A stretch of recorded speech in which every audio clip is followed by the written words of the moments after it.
Okay, so I have received an order from the provider for Miss Chi to transfuse 2 units, 500 mLs each, of RBCs over 4 hours.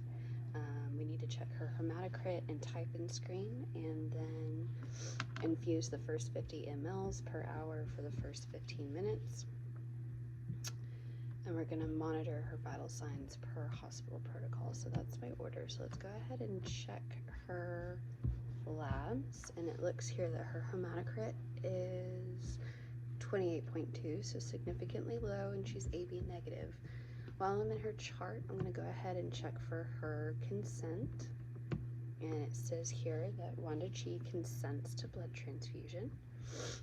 Great. So we're going to check our medical record against our physician orders for Miss Chi, date of birth 9/20/1950, MRN 87292301,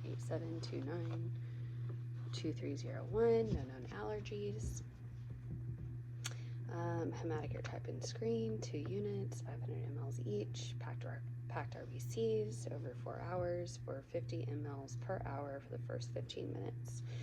Okay, perfect. So I'm going to go ahead and do my math for this. So we have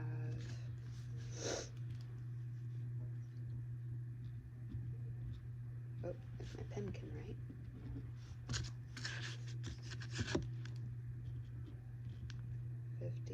ml over 60 minutes.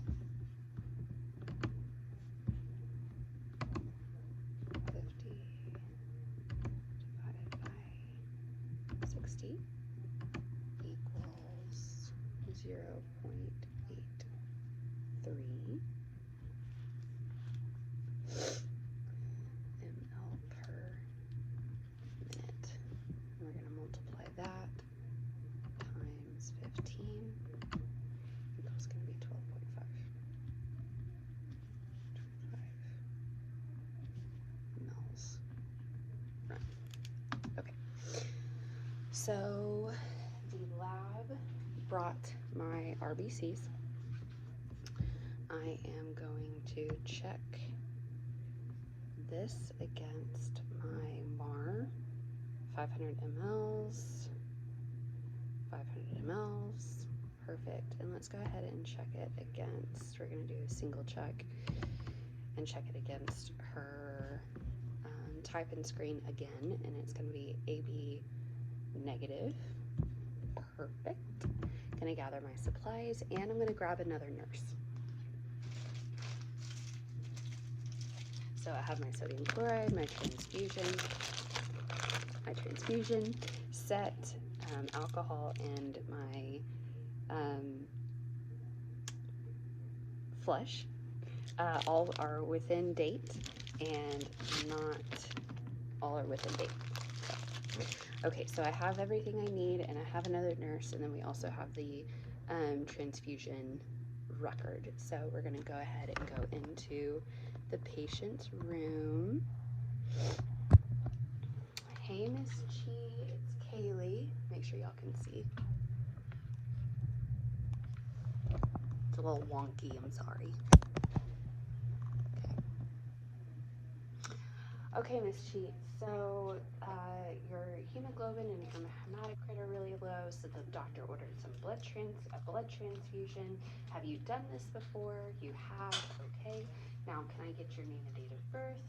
Wanda Chi, date of birth 9/20/1950. That's wonderful, Miss Chi. All right, do you have any allergies? No? Well, that's really great. Okay, so I'm going to perform hand hygiene, don my gloves. With the nurse in the room, we're going to double check the blood transfusion against the blood itself against the transfusion record. ABRH negative, you know, she's going to confirm. I'm going to read off unit number 0085181. She confirms. Transfusion number 012345678 She confirms again. We have packed RBCs and we have 500 mLs. So we've done our double check there. Perform our gloves, or we have our gloves. Perform Okay, so you said you've done this before. You have no questions. You've experienced it. Have you ever had a reaction before? No? Okay, well, that's good to know. So I'm going to go ahead and check my IV, make sure that that is solid and ready.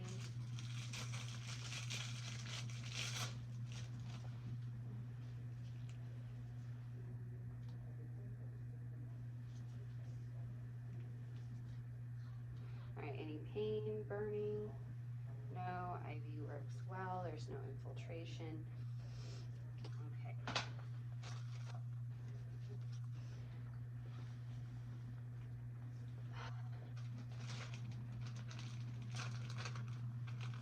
You have to forgive how I packaged it, but I'll verbalize it all. So I take it out, make sure that all of my lines are properly clamped.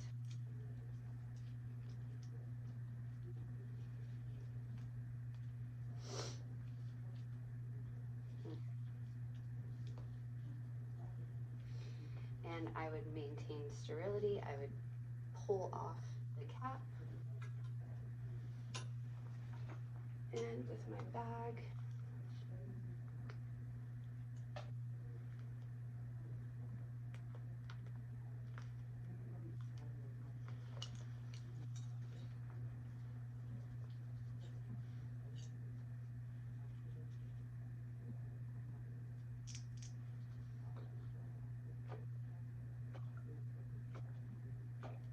right, and then my little ball is floating. So I'm going to prime my tubing with my saline.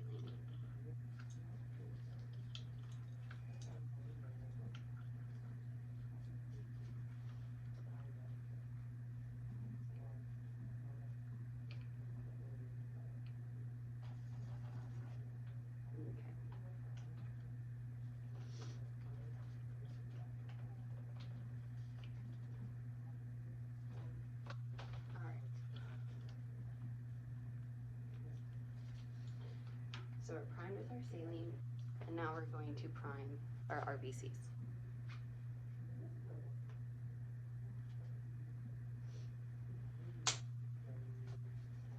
Again, maintaining sterility, I would remove the cap.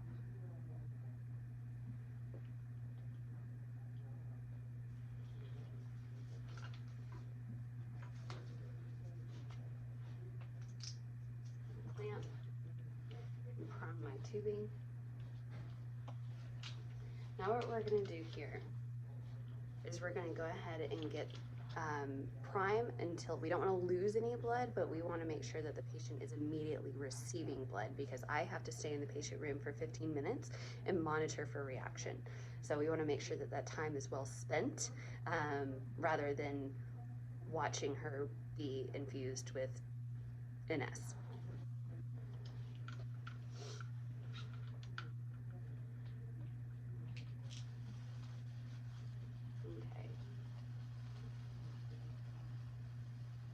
Line is starting to turn pink.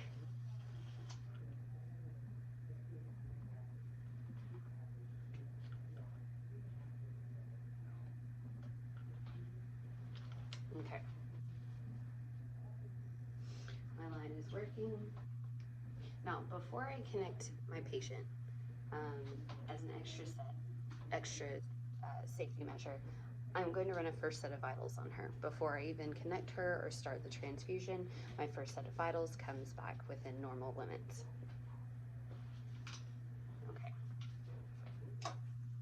So then I connect her and I program my pump for 50 mLs at 60 minutes, and I'm sitting in the room and I am timing for 15 minutes. Okay.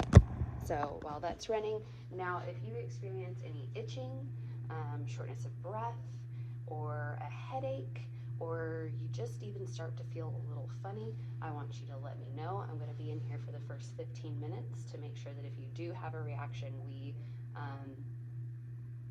take care of that, okay? But you said you haven't had one before, but I'm still going to stay here with you.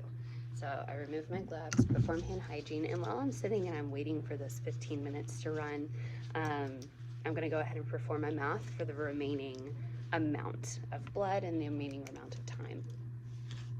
So we're going to subtract 500 minus 12.5, and then we're going to subtract 4 hours minus 15 minutes. So that leaves us with 3 hours and 75 minutes, 3.75, and 500 minus, use our handy dandy calculator, minus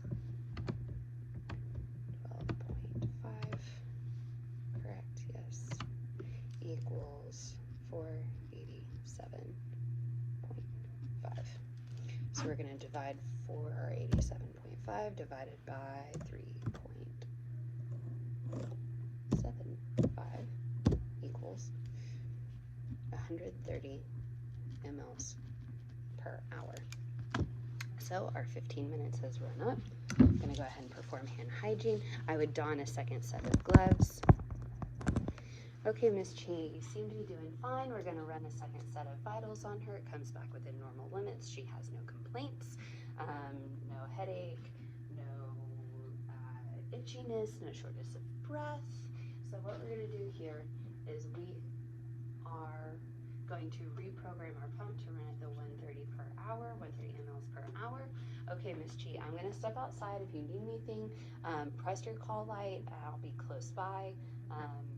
And I'll be back to check on you in about 45 minutes, okay? So patient is tolerated well, our transfusion is over, so in order to handle the transfusion, what we're gonna do, the end of it, is we're gonna clamp our RBCs and we're gonna reopen our saline. And we're gonna let the saline run to completely clear the line so that the patient receives every bit of those RBCs. After that, what I would do is, again, I've done my hand hygiene, I've donned my gloves. I'm going to remove the IV from the patient, clamp everything, and I'll take it off and I'll dispose of it into the proper bin, which is most likely going to be the biohazard bin per hospital protocol. So I would take my last set of vital signs as well after that transfusion when it's finished. Everything is within normal limits. I would document that the patient tolerated the transfusion well, what we documented, what time it was started, the three vital signs taken at beginning, 15, and post transfusion, and that I would continue to monitor the patient.